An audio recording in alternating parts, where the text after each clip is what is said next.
A roamer, a rover, this whole world over. And the therapist, we have mentioned several times and we'll be mentioning over and over again those four words. What upholds your existence? As happy as me, you'll never see.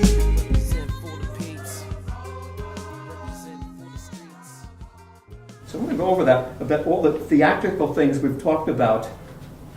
Method acting, the whole idea of natural acting as opposed to pretense and exaggerations and things like that. Psychodrama, enacting a particular scene in your life, reviewing it, getting feedback from other people so that you can have other perceptions of what actually happened that will in turn help you. Psychomotor, changing the script, rewriting the script, satisfying the underlying emotional need, and releasing the negative emotional reality that actually existed there. I'll go over that a little bit more about a recent one I did. Even after all of these years, there is always what I call a reservoir of the undone. We all have that reservoir, that a lot of stuff, that baggage we're carrying yet. We haven't dealt with everything. And one of the things that had escaped me for so long was dealing with my problem/conflict with Greeks. I am Greek. And I have had conflicts with Greeks all of my life, from the time I was a child. Consequently, I've had terrible, terrible dreams all of my life. And in recent years, those dreams have even turned into nightmares. Typically, I'm being chased. Typically, I'm unable to catch a boat. Typically, I'm lost, can't escape. So finally, I think the reason I finally decided to deal with it, I think it had to do with my brother who passed away about a year and a half ago, and I've been doing a lot of soul searching about that and working through that pain. And anyway, he connected me with my early life and the Greek thing. So I finally decided for the first time in my life, about 4.5, 5 months ago, to deal with the Greek issue in my past. So I went into hypnosis and went very, very deep into hypnosis and went into those areas, the actual events, and there were about 30 of them, starting in early childhood, from the first time one of my relatives turned to me and my brother and said, "Are both your parents Greek?" And I remember both my brother and I feeling bad, because what this person basically was insinuating in his own ignorant fashion was that we were half-breeds, because he knew that my mother was not Greek, she was Polish. So he was kind of giving us a little jab, you might say. And I remember it hurt. So I started with that one. And I did a psychomotor with that one, in which this man turned to us and said, "Are both your parents Greek?"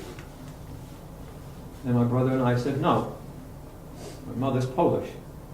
And he looked at us and said, "Oh, that's wonderful. My mother's Polish also."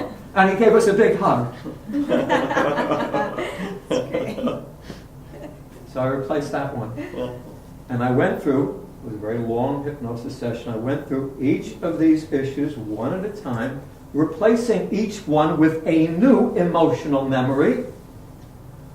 And to make a very long story much shorter, it has now been 4.5 or 5 months, and I have not had one bad dream about Greeks or Greece. In fact, what I'm getting is the same thing like that couple got when they changed their marriage. I'm getting all the good. Now I'm remembering in my dreams, I'm hearing all beautiful things, all the friendliness, all the wonderful things. These concepts, these tools work, actually work. when you apply them. And the more you broaden the application, of course, the more you get out of it. Methodology, psychodrama, psychomotor, act as if, the ability to act, giving real meaning to objects within the given circumstances so that you're compelled to organic action, and scripting your life as if it were a play. Whole package, theater and therapy, that you can use, and that works. It really works. Go over the top works. If you can work at these things consistently, suddenly your life will begin to take on a new meaning. You'll have a different approach to what you normally would do.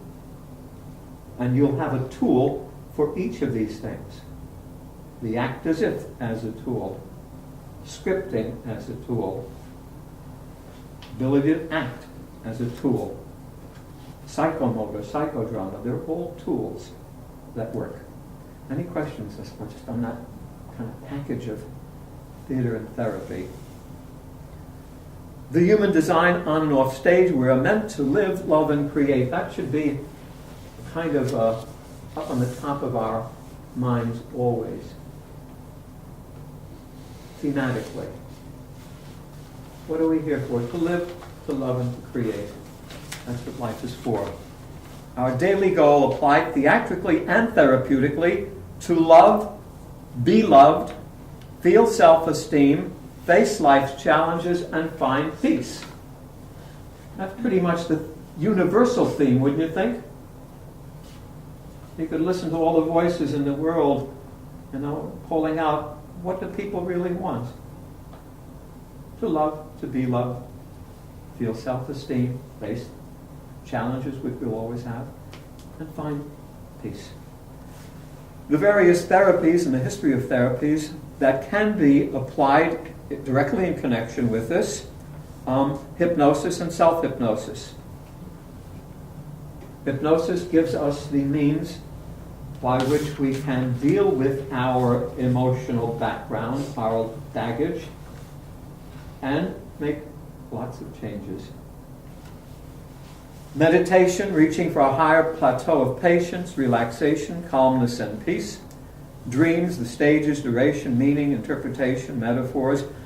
Dreams can be very important if we bother to learn about dreams and what they really represent.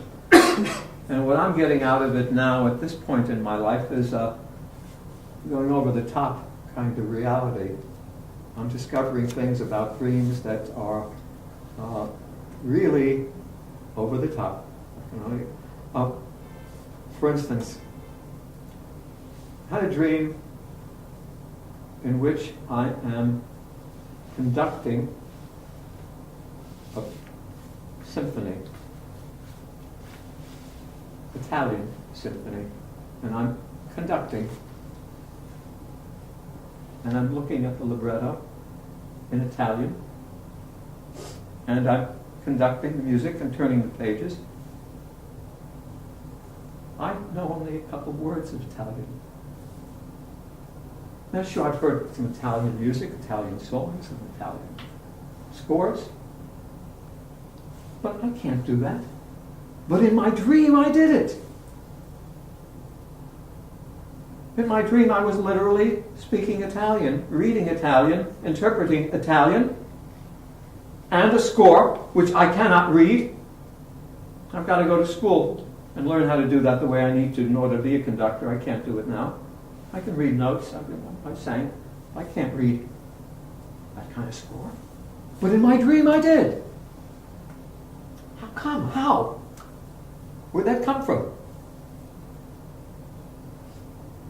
How can we do something in a dream that we cannot do? Oh, it's understandable to say, well, we dream of flying and we can't fly. Yeah, okay, that's true. We dream of being able to run through a building, being Superman, all that kind of fantasy stuff. Yeah. But those are fantasies. How can we dream about something that is purely intellectual, technical, creative, that we do not have the ability to do. Where does that come from? And the only answer I could come up with answers are from past life or from another soul that somehow I am in tune with. Soulmate? Well, that raises a lot of questions about who we are and the nature of life, the nature of the universe. Going over the top with that, I'm exploring it. I'm discovering all new things about dreaming and what that represents. Emotions, what they are, dealing with them, common sense and discernment, which we covered in our first session, the importance of relating to what we feel and understanding them as emotions, and understanding that everything begins on an emotional level. The process by which we operate, our design, is sense awareness. We see something, we touch something, we smell something, we hear something, we feel something, we instinctively know something. That triggers off emotional memories, which the mind then perceives and acts upon. That's the way in which we are designed. Most people don't understand that, and most of us are trained to think opposite, think that everything works up here with these networks and channels and all the things that they say they know about the human brain, which I submit to you is, for the most part, a lot of hogwash that's been accepted, gone unchallenged, so they get away with it. That's why they're able to tell us that our depression is caused by some neurotransmitter imbalance. And we have the medication to put that back in balance. They don't know what they're talking about, but because it's been unchallenged and because they have so much power behind them, the medical world, the insurance world, the business world, the therapeutic world, the pharmaceutical world, the political world, and the ignorant world that just accepts everything. It's like the world is flat. Remember that one? I was accepted for a long period of time. When unchallenged, that's why. So these things are accepted. It's a neurotransmitter imbalance that's doing this to you. A lot of nonsense. And a doctor screamed at me one speaking engagement I gave. Are you telling us, Mr. Vasily, that there is no such thing as a neurotransmitter imbalance? And I said, I never said that. Don't put words in my mouth. I said, you cannot prove that that neurotransmitter imbalance is causing someone to be bipolar or dysfunctional or depressed. And the reason I can say that is because there are tens of millions of other people with these same imbalances who are not depressed. How do you account for that? Well, of course they can't. So they're selling you a bill of goods about what's causing your problems for one reason alone. Money. Talking about $1 trillion industry, interconnected, selling the public on what's wrong with them and how they need to deal with things. They've got it all in reverse. It all starts emotionally.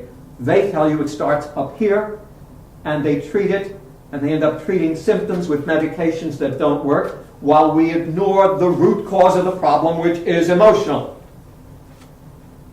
Of the hundreds of people who come to me with depression, not one of them has ever said, I think depressed. They say, I feel depressed. So in terms of theater and therapy and understanding it, we better learn to understand what emotions are all about, because for the most part we keep them on the back burner, we ignore them. Neuro-linguistic program, NLP, brings the mind and body into harmony. I'm not too crazy about NLP because it's simply language. I'd rather we refer to it in simplest terms, language. In hypnosis, we're dealing primarily with emotions and language. And in theater and therapy, we're also dealing with emotions and language. Language of the script, language that we use every day, that we don't understand, that we don't analyze, we don't realize how destructive our language is. Go back to the act as if for a moment. Just as we apply the act as if to change and to learn, always remember we can apply it positively or negatively. The same exact process. Same is true of language. We can apply NLP positively or negatively. Most of us apply it in a negative way, not in a positive way, because we don't even understand the words that are coming out of our mouth, much less the attitudes and beliefs and values that are formulated as a result of our negative language. This fuels our mind and fuels our behavior, and the harmony that exists then physically and mentally is a negative harmony, not a positive one. Breathing and stretching, how it can prevent disease and aging. That's the topic of 3 or 4 weeks from now.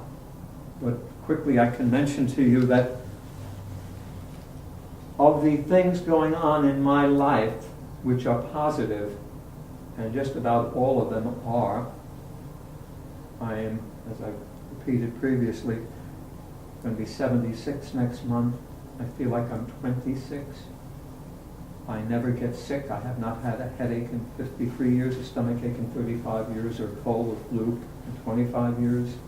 I'm still boxing. I'm fit. I'm healthy. I'm happy. Wonderful marriage, wonderful family, etc., and so on and so on. But if someone were to say, what is the most important element in my life? You know what number one is? Lisa knows what it is because she's heard me say it a number of times. Stretching. Stretching. Isn't that wild? I will tell you that. That's a big thing, big deal in my life. That stretching? It's the linchpin that holds it all together. It's what holds all exercise together. And it's what prevents all of those symptoms and conditions and age-related problems that which will otherwise occur if you do not understand stretching and its importance in your life, because you will accelerate the natural breakdown that is taking place in your being and your body. And if you're fortunate, you might live to a certain age, but the question will be, what is the quality of those years? It's one thing to live 78.9 years or 80.9 years or 80, or if we're living in Monaco 10 years longer, 89 years of longevity. That doesn't mean anything. What counts is the quality of your existence.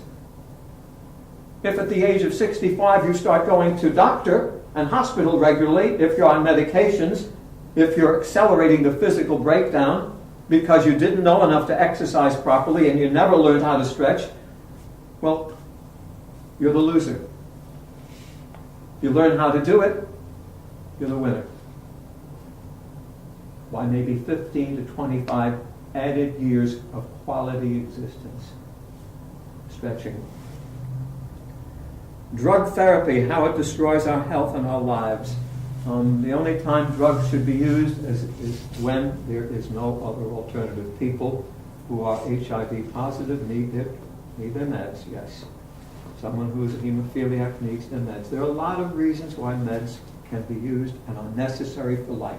Right? The last person in the world to discount them.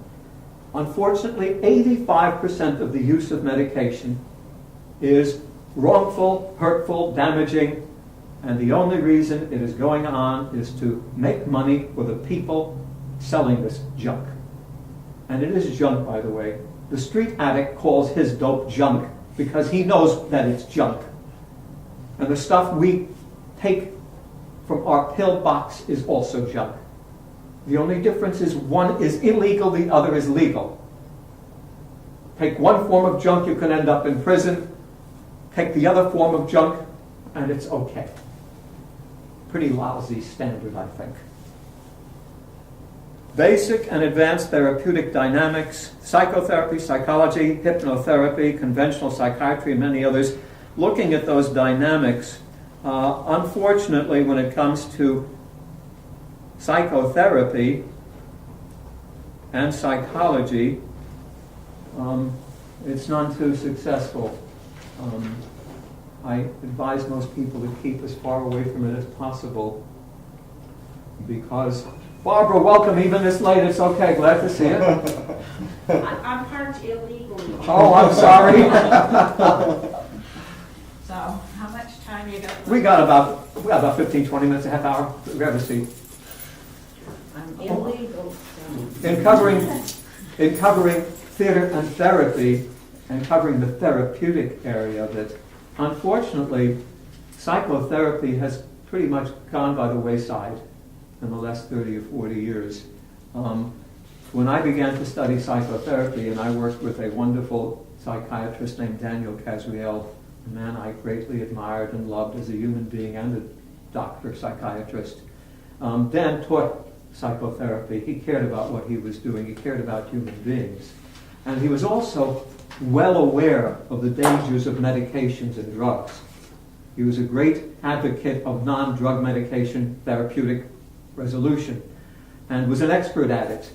And he helped train me and other people.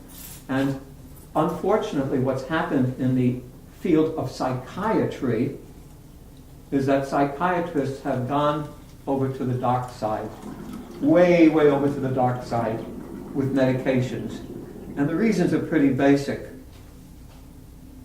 Whereas I have to sit in there, or anyone who gives a damn about the people he's working with, and by the way, I never call anyone a patient or a client, I say I work with people. When I'm working with people one-on-one, I spend an hour and 15 minutes, an hour and a half with them. My life is out there.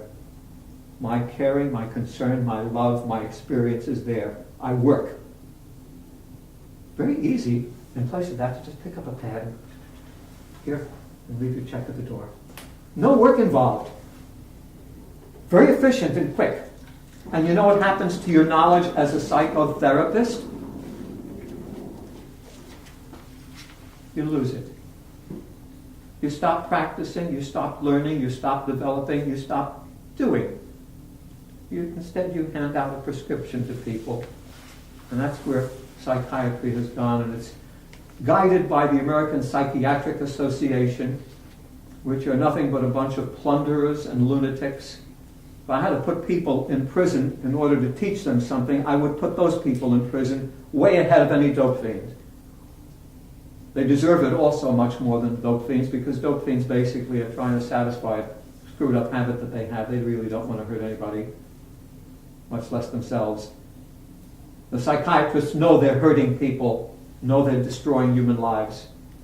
So when it comes to therapy, be aware of what is therapeutic and what is not. Hypnotherapy works providing you're working with someone who not only has the hypnosis skills but the therapeutic skills, which takes a long time to acquire. You do not become a therapist in 1 or 2 or 3 years. I remember asking my mentor, Jimmy Germano, how long it would take for me to really know what I was doing in terms of therapy. To really not just feel comfortable and confident, but to really know. And he turned to me and said, about between 3,000 and 5,000 sessions. 3,000 and 5,000 sessions. And he was right. That's about how long it took for me to really feel comfortable, because you have to go through so many experiences in every area of life. For instance, back in the 1960s, when I was directing a program called Encounter in New York City, we discovered that there was a lot of serious problems about incest. Well, incest was kept in the closet back then. People didn't come out and talk about incest in their families. But as we had a program with hundreds of young people in it, it started coming out. Once it came out, a lot of it started coming out. So we had to learn a heck of a lot very quickly about dealing with incest. And it wasn't easy, it wasn't quick. I would guess, looking back on it, that it took about 80 to 100 experiences, intellectually, mentally, and emotionally, before I began to get a clear sense of how to help people with that issue. That's how long it takes. You don't become a therapist overnight. And you don't become a therapist merely because you go to school and cram for exams and pass your exams and get your certificate and then get your license. That doesn't mean, it's like you can get a driver's license, doesn't mean you know how to drive. Conventional medical approaches naturopathic medicine, alternative medicine. The therapies are what they are. You've got to learn to discern with all the therapies that you use. You've got to use common sense and discernment. You've got to figure out whether or not what you're being treated with is actually helping you or not. And don't be persuaded by the word naturopathic. I caution you.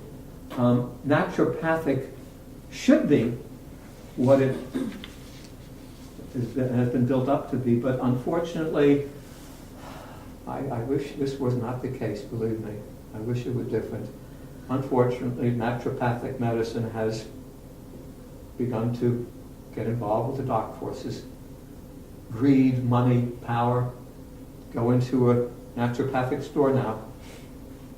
15 years ago, those supplements were reasonably priced. Today, they're up there with the meds. Why? For profit. And once profit enters into therapy, it becomes a driving force, a very powerful force. And so don't take it for granted that simply because you're going to a naturalist, a naturopathic person, that they are going to really be on target. Use common sense and discernment and ask a lot of questions and let that person know what your needs are and follow up on those needs. And if you tell them you need to get a copy of something, medical chart, medical record, ask them when they're going to get it, because a lot of the time they will fluff off on the whole damn thing and you'll find yourself wondering what's wrong and thinking, well, there's something, must be me because this is a naturopathic person as opposed to a typical Western medical doctor. Healing energy, acupuncture, massage, Reiki, emotional freedom techniques, all of these things work if you apply them. The more the merrier, the more you learn, the better off you are. The more tools, the more concepts you have, the stronger you are as a healer. I can't say it any other way. You don't want to be putting the square peg in a round hole. You want to have as many tools as possible. One of the things that I am so fortunate about, my whole therapeutic career was based on learning different things and techniques. And it started in the 1960s when there were new therapies coming down the pipe every week and every month. And instead of relating to psychology and psychiatry, I started going into all the different areas and studying with the people who were starting these programs. Talked about psychomotor. I went directly to the founder, Psychomotor Al Peso, and said, Al, I want you to train me and train my staff. And then we incorporated that into what we were doing. So learn as much as you can from the sources and then incorporate it. Think in terms of learning more and more as opposed to having just that one specialty. Primal therapy, Feldenkrais therapy, reflexology, aromatherapy, and many others. There are dozens and dozens and dozens of them. Some work well depending on who you're working with, and of course there are people who are trained practitioners of these things and other people who are not too well trained. So again, use common sense and discernment when you're working with anyone. Find out what their experience is, what their background is, and really recognize whether or not they are helping you. Self-help rehab programs, support groups, advice columns, books, miracle cures. When it comes to self-help programs, that's where I got started. And the grandfather of all self-help programs are Synanon on the West Coast, 1958-59 in Santa Monica, California. That's the granddaddy of self-help programs. Until then, group therapy did not exist as an actual science, as an actual practical reality. Group therapy up until those years was practiced by the psychologist or psychiatrist or social worker who would get his patients together on a Saturday afternoon and allow them to interact, and he'd sit there and take notes. That's what group therapy was until then. As a practical tool, it did not exist until Synanon. Synanon came along, a man named Chuck Diedrich, 1958. He was an alcoholic who had helped himself straighten out his life, and he created this group called Synanon, which was tribal in nature, a family that all of these people never had, dealing with hardcore addiction. And for the first time in history, doing it successfully. By successfully, I'm talking about addicts, people who knew nothing about life other than stealing, copying drugs, sticking needles in their arms and laying up in prison, were suddenly acting like responsible citizens, acting as if they were responsible, acting as if they could get up in the morning and go to work and do a job and do what they have to do as a human being. They created the act as if concept. In turn, that moved to the East Coast in the presence of an organization called Daytop, which still exists, and that's where I came in. And then from Daytop, which was another hardcore facility for hardcore addicts, we took it in, myself and my cohorts, to New York City, Greenwich Village, a program called Encounter, which was America's first and foremost community-based drug prevention program.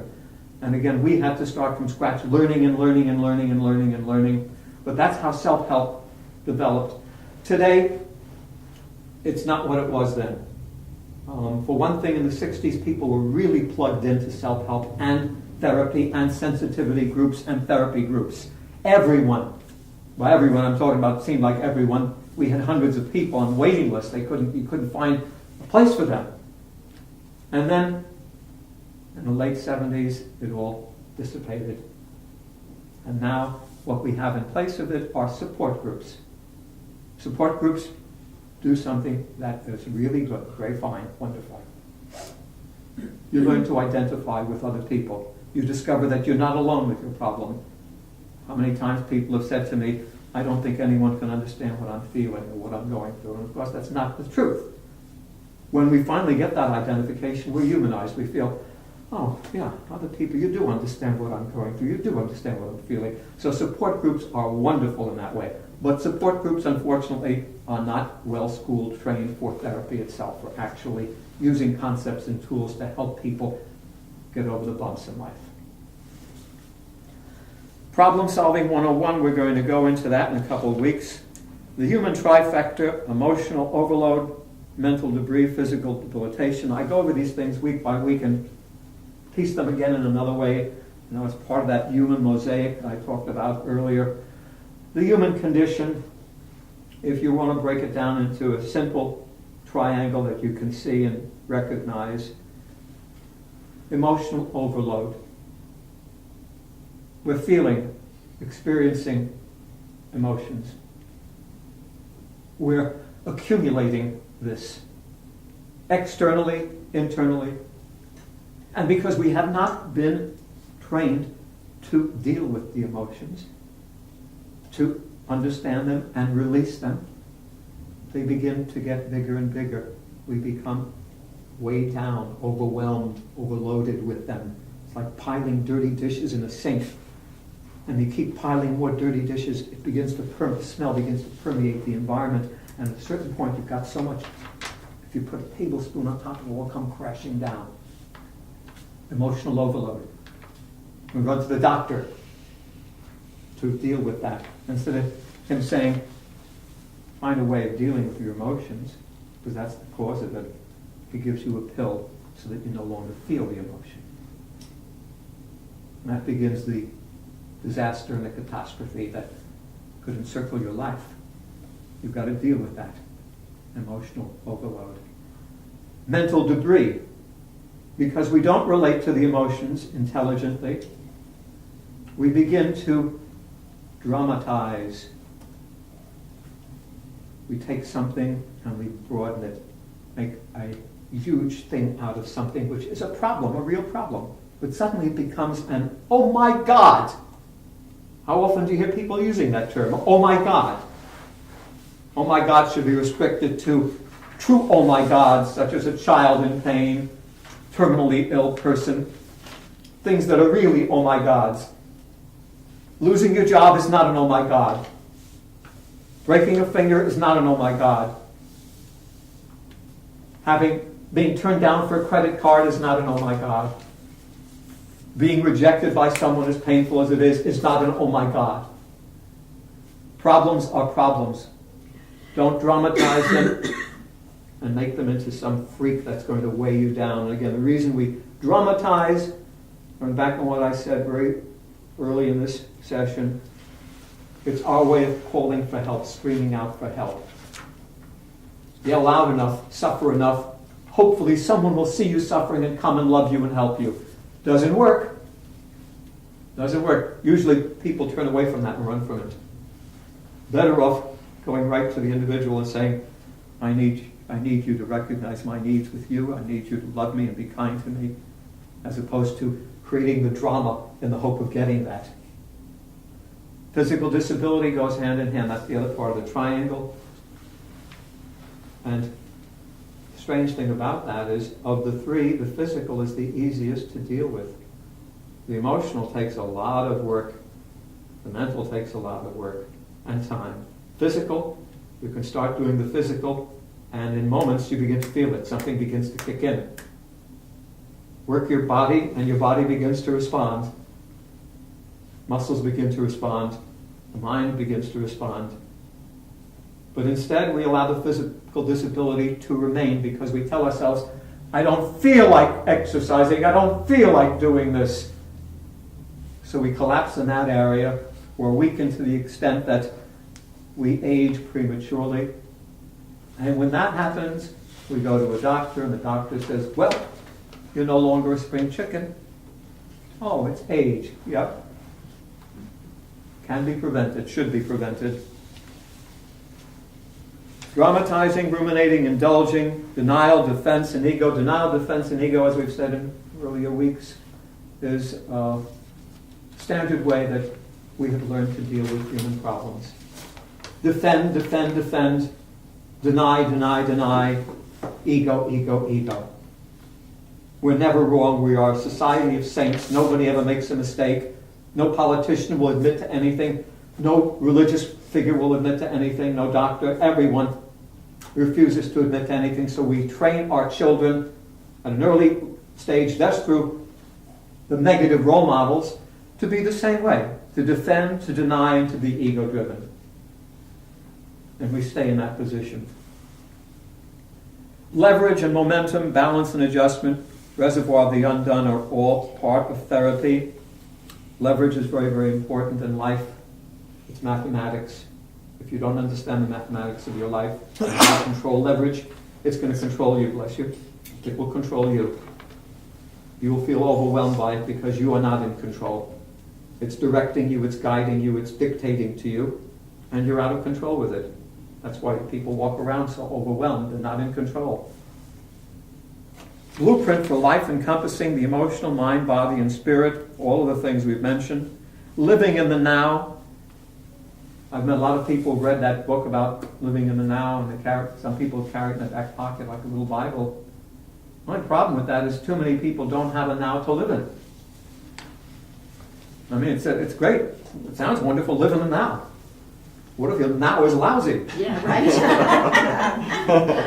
I'm homeless. Right. Oh, no. What kind of now have I got? I'm unhappy, unhealthy, unfit, broke. Where's my now? Obviously, you've got to create a now. You've got to have a now to live in.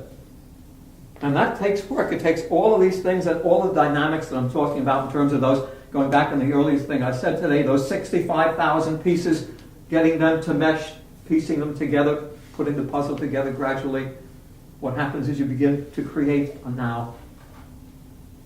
You piece it together day by day, minute by minute. And slowly you begin to feel, I've got a now, and I can live in that now and build on it, create it. Going back to create it by being the actor. The actor lives in the now. He must live in the now. His now is on stage in front of that audience. He's always on. Remember on the set of Hook, the first day on the set of Steven Spielberg's Hook, and we were all kind of super aware of the fact that we were working with such eminent people as Dustin Hoffman and Julia Roberts and Robin Williams and Steven Spielberg directing. And as much as we thought Robin was going to be in the now and be on all the time, it was Dustin who was on all the time. He was funnier than Robin Williams. And it was a contest between the two. They were always in the now, always out there. The actor, the performer, does it always. I had to get the movie because you've been talking about Oh, it. yeah. So I watched it last week. I think I saw it. Now, I remember, yeah, I still get residual checks every 2-3 months from it. That's It's cool. fun, yeah. Yeah. But again, going back on performance, the performing artist has to live in the now. The now is their dance, their song, their part, whatever it is. So they are always in there. We've got to learn to do it. Have a now. Actually, I like the lessons out of Hook. It really was wonderful. I look forward to sharing it with my grandson. It reverberates, doesn't it? Yes. Yeah. It was even more so of doing it there because we went through it each day, 14, 16 hours a day. And some of it was great, some of it was a pain in the neck, really. Some of the kids you want to say, shut up already, you got 10. But the lessons. Yeah, the lessons were wonderful. You know, that's because of Stephen. And by the way, I'm not name dropping, that we don't call Yeah. each other Mr. Spielberg or on a set. It's first name. And just to share this as a closing thought about that, the reason it worked that way is because Steven Spielberg is not just a wonderful movie personality, but a wonderful human being. Yeah, and he wants to teach them Not something. only wants to teach, but the beauty of Steven Spielberg, which I love to share with people, because so few people know it, because unless you've worked with him, is that he wants to know what you think and what you feel. If the garbage collector walks up to Steven Spielberg on that set and says, Mr. Spielberg, I got an idea for you in this movie, whereas any other director, much less an A director, would throw him off the set, Steven will say, well, hold on, leave it. What is it? And we'll listen. And more often than not, try it. Wow. That's what his now is about and what he shares with other people and why those things work. Models. The uphold of existence for the artist and the therapist. We have mentioned several times and we'll be mentioning over and over again those 4 words. What upholds your existence? Not what should I do, or when should I do it, or how should I do it, or why should I do it, or if I should do it, but what upholds your existence? 4 words formed by a master named Thakur, an Indian spiritual leader, an Indian master who was regarded as God by about 10 million people. He formulated these words precisely that way. What upholds your existence? Unless you can really come up with something better, don't try to change it. Don't tamper with something that comes from a master. And his words are there, on the dot, work. Every time you have to make a major decision in life, or an ordinary decision, anytime you have to think about something and come to a conclusion, resolve something, ask yourself, what upholds my existence?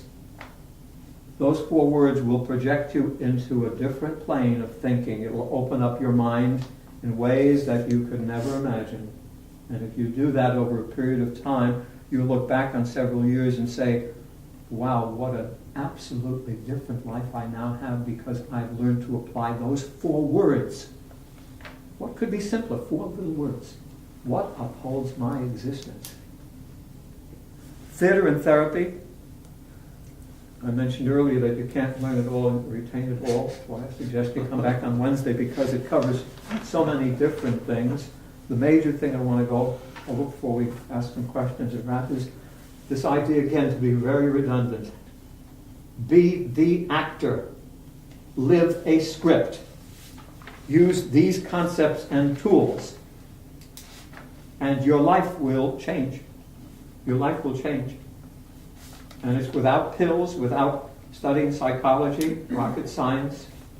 If you apply these basic things the way an actor does, the way a performing artist does, you will suddenly have energy and a level of energy and excitement that you would not know you had.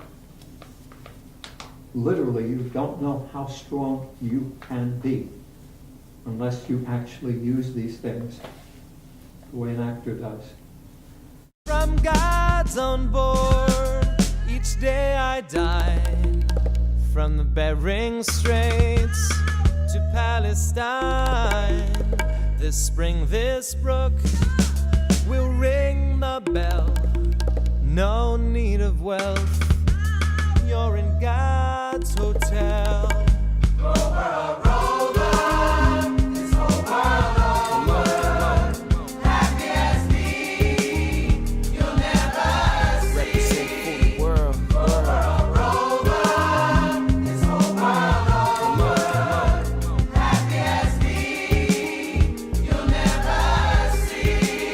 One should know though was Christ's motto, so do the same.